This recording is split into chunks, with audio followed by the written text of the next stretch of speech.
The current HUD has a few issues, one of which is that the game has changed a lot in the past few years. Unfortunately, the HUD remained pretty much the same. We've also looked at the future operators and the ambitions of the team, and there's a real need for a reshuffle of information we're showing.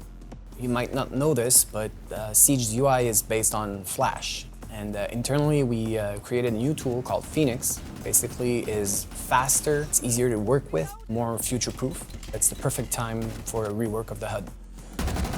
And now, at a glance, you can get a quick impression of what your inventory is consisted of. You don't have to switch to your gadget, say, to see if you have a certain ammo type equipped. For example, Zofia or Capital. We've also streamlined the way we represent resources. For example, Cavera and Warden. It's a bar that depletes and refills over time. They're shown similarly in the HUD. We also separated cooldowns from resources. For example, Clash has both. She has a resource bar for her electricity, but also the cooldown in between the shots that she can fire. We removed all the text in favor of icons, so we're way more specific in the icons. So if you're deploying an ADS, now the icon will show an ADS being deployed. If you're picking up a frost mat, that's the icon you will see. Last but definitely not least is the compass. It's now central to the HUD. Now the compass, for whatever's in front of you, is divided into three parts. You have what's above you, what's on the same level as you are, and what's under you. We've also added a ton of new world markers into the compass. So before you only had the yellow pings, but now you have the marked positions, you have the objective markers, you also have the player death markers. We've also added a new module called the ping location reminder. It'll show the floor and the location of the ping so you can make better callouts. We've added a ton of new customization options. I suggest that you visit the new options menu. We've added a new tab for the HUD, and from there you can customize your HUD more than ever. And we're looking into ever adding more options, so eventually scaling and maybe move things around. Terror protection is our top priority, so we want to do it well.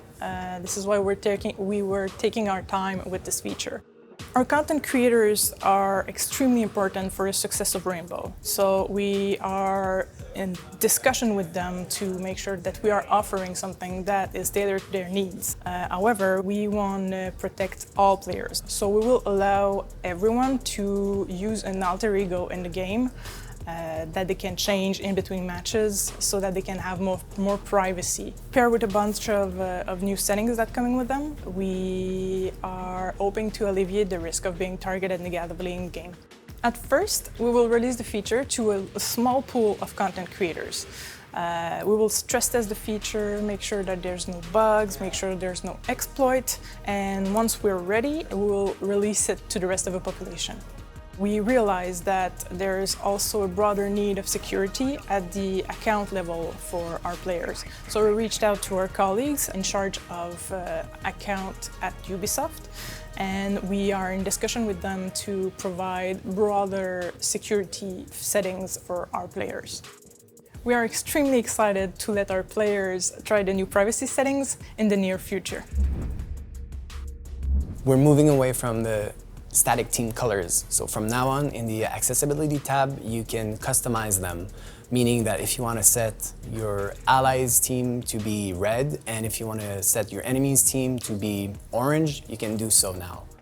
We know that the color selection for now is not so great for our colorblind players, but we're willing to make this compromise for now, knowing that we're going to be adding a ton of new color options in the future. Gadgets in the world are eventually going to be showing the alliance. What that means is if we're throwing a C4, the light on the C4 will reflect if it's an enemy or an allied gadget. We're looking at the Claymore currently and also the barbed wire. Eventually, we're looking at adding more and more game objects that will reflect the colors that you chose in the accessibility options.